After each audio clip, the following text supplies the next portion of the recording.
नगरपरिषद आणि नगरपंचायत निवडणुकीची मतमोजणी पुढे ढकलली। सर्व मतमोजणी आता 21 डिसेंबरला होणार। हायकोर्टाच्या नागपूर खंडपीठाचा मोठा निर्णय।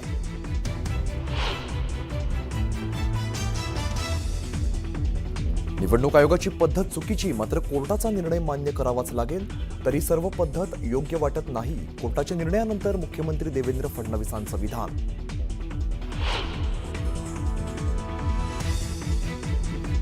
महाडमध्ये शिवसेना विरुद्ध राष्ट्रवादीच्या कार्यकर्त्यांमध्ये तुफान राडा। मुंबईहून आलेल्या वाहनामध्ये आढळले हॉकी स्टिक आणि स्टंप्स। महाडमध्ये तणावाचं वातावरण।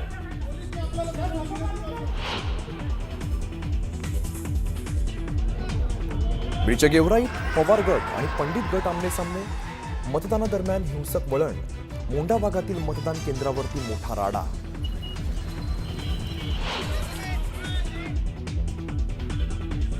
बीडमधील माजलगावात वॉर्ड क्रमांक 5 मध्ये पैसे वाटल्याच्या आरोपावरून 2 गट आमने-सामने। तुफान गोंधळामुळे माजलगावात तणावाची परिस्थिती।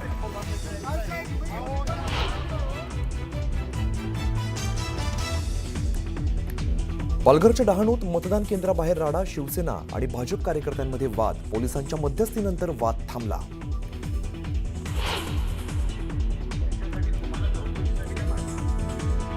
निलेश राणेंनी घेतली निवडणूक अधिकाऱ्यांची भेट। चोरी पकडून दिली तरी माझ्यावरती कारवाई का? तर कारवाईत काय करण्यात आलं हे सांगा। निवडणूक अधिकाऱ्यांना निलेश राणेंचा थेट सवाल।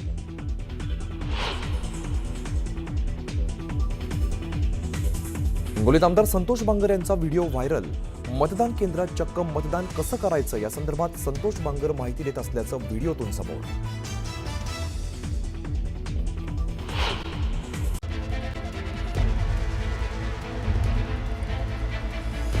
काही तांत्रिक व्यत्यय येतोय, मात्र पुन्हा एकदा आपण प्रशांत यांच्याशी संपर्क साधण्याचा प्रयत्न करूया। आज मतपेटीमध्ये अनेकांचं भवितव्य कैद होतंय आणि याचा निकाल जो आहे तो उद्या लागणार होता। सगळ्या उमेदवारांमध्ये त्याची उत्सुकता होती, त्याच्या पद्धतीची तयारी करण्यात आलेली होती। उद्या निकाल लागणार होता, मात्र आता हा निकाल, ही सगळी मतमोजणी 21 डिसेंबरला पार पडेल।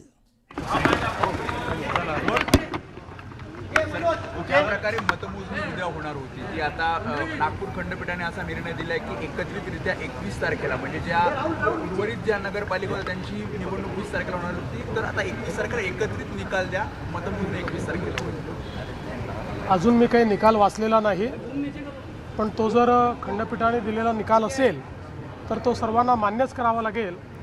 पण आता जवळपास गेले 25-30 वर्ष किंवा त्याहीपेक्षा जास्त मी स्थानिक स्वराज्य संस्थांच्या निवडणुका पाहतोय, पण असं पहिल्यांदा घडतंय की घोषित केलेल्या निवडणुका पुढे चाललेल्या आहेत, त्याचे निकाल पुढे चाललेले आहेत।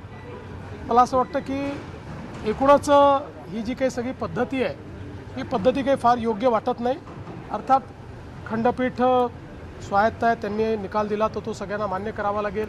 इलेक्शन कमिशनही स्वायत्त आहे, पण यातनं जे उमेदवार आहेत, जे मेहनत करतात, इतके दिवस प्रचार करतात, त्या सगळ्यांना एक प्रकारे त्याचा भ्रमनिरास होतो आणि सिस्टीमच्या फेलियरमुळे त्यांची काही चूक नसताना त्या ठिकाणी अशा पद्धतीनं या सगळ्या गोष्टी होणं काही योग्य नाही आहे।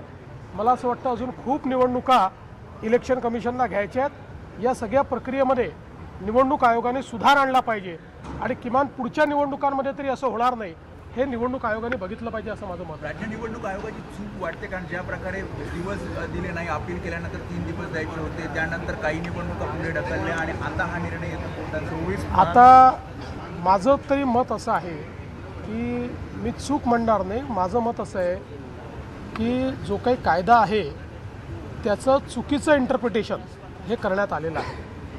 म्हणजे निवडणूक आयोगाचे वकील कोण आहेत मला माहीत नाही, विथ ऑल ड्यू रिस्पेक्ट अतिशय चुकीचं इंटरप्रिटेशन केलेलं आहे। कारण इतके वर्ष या निवडणुका आम्ही लढवतो आहोत, त्याचे नियम आम्ही बघितलेले आहेत। मीही अनेक वकिलांची त्याचा सल्लामसलत केलेली आहे। माझं मत आहे की हे चुकीचं इंटरप्रिटेशन आहे आणि त्यातनं ही निवडणुकीची सगळी प्रक्रिया, कारण मी पुन्हा एकदा सांगतो की ज्या ठिकाणी सगळ्या गोष्टी फॉलो झालेल्या आहेत अशा ठिकाणी कोणीतरी कोर्टात गेलं आणि कोर्टाने त्याला दिलासाही दिला नाही, तरी तो केवळ कोर्टात गेला म्हणून त्या ठिकाणी निवडणुका पुढे नेणं हे कुठल्याच तत्वात बसत नाही। हे अतिशय चुकीचं घडलेलं आहे। पण ठीक आहे, आता मी त्याच्यावर अधिक बोलणार नाही। या संदर्भात माझी पर्सनल नाराजी ही मी कालही प्रगट केलेली आहे आणि ते कायद्यावर आधारित आहे। माझी काही इलेक्शन कमिशनवर नाराजी नाही आहे, माझी नाराजी कायदेशीररित्या होत नाही याच्यावर आहे। सर हिंदी में एनएससी में एनएससी लिस्टिंग या ठिकाणी हे मतदान झालेलं, या ठिकाणी आज मतदान होतं. आता 20 तारखेपर्यंत सरसकट सगळीकडेच आचारसंहिताचा मुद्दा आता परत एकदा उपस्थित राहतोय, कारण की निकाल 21 तारखेला येणार आहे. आता ते परत इलेक्शन कमिशनने ठरवायचं आहे, पण केवळ 24 ठिकाणी निवडणुका व्हायच्या आहेत म्हणून 284 पैकी सगळी मतमोजणी पुढे करणं हे मला तरी योग्य वाटत नाही. पण ठीक आहे, मी त्याच्यावर यापेक्षा अधिक बोलणार नाही. कुंभमेळा पार पडतो आणि या ठिकाणी आपण या कार्यक्रमाला उपस्थित आहे. त्याचा प्रश्न देखील उपस्थित झालेला आहे. संतोष बांगर स्वतः जाऊन अशा पद्धतीच्या तिथे मतदान करा अशा पद्धतीचं सूचना देतात वगैरे. मला असं वाटतं की किमान लोकप्रतिनिधींनी लोकशाहीची चाड ठेवली पाहिजे आणि लोकप्रतिनिधींनी निवडणुकांमध्ये आपण कसं वागतो आहोत, आपण काय संकेत देतो आहोत, काय संदेश देतो आहोत याचा विचार केला पाहिजे असं माझं मत आहे. पैशांचे आरोप मोठ्या प्रमाणात सुरू आहे. कोकणात काल सुद्धा पैशांचे आरोप आहेत ते मोठ्या प्रमाणात झालेले पाहायला मिळतात. पैसे वाटप करताना एकीकडे काही सगळेच एकमेकावर आरोप करतात. या संदर्भात निवडणूक आयोग आणि पोलीस हे दोघेही सतर्क आहेत. कुठे गडबड झाली तर त्या ठिकाणी जी काही कायदेशीर कारवाई आहे ती कारवाई देखील चाललेली आहे. मला असं वाटतं की ओव्हरऑल जर आपण बघितलं तर या निवडणुका शांतपणे पार पाडलेल्या आहेत. काही ठिकाणी टेन्शन आहेत, काही ठिकाणी अतिशय टोकाचे मतभेद देखील झालेले आहेत. होणं योग्य नाही आहे, याचा सगळ्यांनी विचार केला पाहिजे. एनएससी में आज लिस्टिंग हुई है गोदावरी क्लीन बॉन्ड को लेकर, क्या हिंदी में समझा?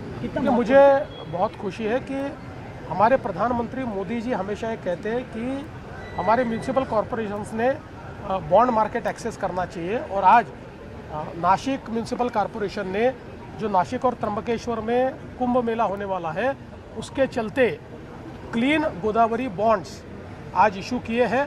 और मुझे इस बात की भी खुशी है कि ये जो बॉन्ड्स है ये 4 टाइम्स सब्सक्राइब हुए, 4 गुना ज़्यादा सब्सक्राइब किए गए हैं. एक प्रकार से जो म्यूनिसिपल कॉरपोरेशन है इसमें इन्वेस्टर का विश्वास इस माध्यम से दिखता है. और इन बॉन्ड्स को इशू करने के लिए केंद्र सरकार ने भी बड़ा इंसेंटिव दिया है. 26 करोड़ रुपए इंसेंटिव के रूप में अब म्यूनिसिपल कॉरपोरेशन को मिलेंगे. और साथ साथ अर्बन चैलेंज फंड को भी एक्सेस म्यूनिसिपल कॉरपोरेशन कर पाएगी. तो कुंभ मेला तक बहुत महत्वपूर्ण कार्य इस माध्यम से म्यूनिसिपल कॉरपोरेशन करेगी. सर क्या और भी आने वाले समय तर उद्या होणारी मतमोजणी आता 21 डिसेंबरला होणार आहे. या संदर्भात मुख्यमंत्री देवेंद्र फडणवीस यांची प्रतिक्रिया सध्या आपण ऐकली.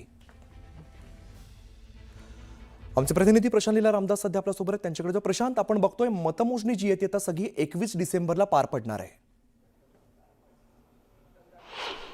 बरोबर आहे अमोल. ज्या पद्धतीनं बघितलं आपण, सुप्रीम कोर्टामध्ये या संदर्भात सुनावणी होती, स्थानिक स्वराज्य संस्थेच्या संदर्भात सुनावणी होती आणि या सुनावणीमध्ये निश्चितपणे राज्य निवडणूक आयोगाला अधिकार दिले होते आणि राज्य निवडणूक आयोगाने ज्या पद्धतीनं अकस्मातपणे निर्णय घेतला आणि साधारणतः आज होणाऱ्या मतदानाच्या 1 दिवसापूर्वी ज्या पद्धतीनं निवडणुका पुढे ढकलल्या त्या सगळ्या निवडणुकीच्या संदर्भात नागपूर खंडपीठापुढे म्हणजे मुंबई उच्च न्यायालयाच्या नागपूर खंडपीठापुढे आज सुनावणी झाली आणि त्यांनी म्हटलं की सर्व निवडणुका जरी पूर्ण होत असेल तर उद्या होणारी जी खास करून जर बघितलं आपण उद्या होणारी जी मतमोजणी आहे ते देखील पुढे ढकलण्यात आली आहे. आणि महत्त्वाचं म्हणजे साधारणतः या संदर्भातली सुनावणी आता औरंगाबाद कोर्टात देखील आहे. या प्रकारच्या सर्व याचिका विविध कोर्टात दाखल झाल्या त्या औरंगाबाद उच्च न्यायालयामध्ये म्हणजे औरंगाबाद खंडपीठामध्ये दाखल झाली होती, त्यानंतर नागपूर खंडपीठामध्ये दाखल झाली होती आणि आता जर बघितलं आपण तर थेट आता एक मोठा निर्णय नागपूर खंडपीठाने दिला. त्यांनी म्हटलेलं आहे थेट की नगर परिषद आणि नगरपंचायतच्या ज्या निवडणुका झाल्या आहे त्याची मतमोजणी आता 21 डिसेंबरला होईल आणि ही एकत्रित मतमोजणी असेल. म्हणजे आता आज झालेलं मतदान आणि त्यानंतर 20 तारखेला होणारं मतदान या दोनही मतदानाच्या दिवशीची जी मतमोजणी आहे ती 21 डिसेंबरला होणार आहे. याचा अर्थ असा होतो की राज्य निवडणूक आयोगाने जो निर्णय घेतला त्याला सर्वत्र त्याच्यावरची टीका होत आहे. एकीकडे देवेंद्र फडणवीस यांनी टीका केली, सुप्रिया सुळे यांनी टीका केली. सुप्रिया सुळेने तर थेट मागणीच केलेली आहे की ही निवडणूकच रद्द करण्यात यावी, कारण ज्या पद्धतीनं पैशाचा व्यवहार या प्रकरणात होत आहे. तर त्यामुळे या सगळ्या प्रकरणामध्ये अत्यंत महत्त्वाचा निर्णय आता मुंबई उच्च न्यायालयाच्या नागपूर खंडपीठाने दिला आहे आणि येत्या 21 डिसेंबरला आता मतमोजणी होणार आहे. प्रशांत, हा सगळा जो कार्यक्रम आहे निवडणूक कार्यक्रम तो आता मतमोजणीची ती 21 डिसेंबरला पार पडणार आहे. धन्यवाद या सगळ्या सविस्तर माहितीसाठी.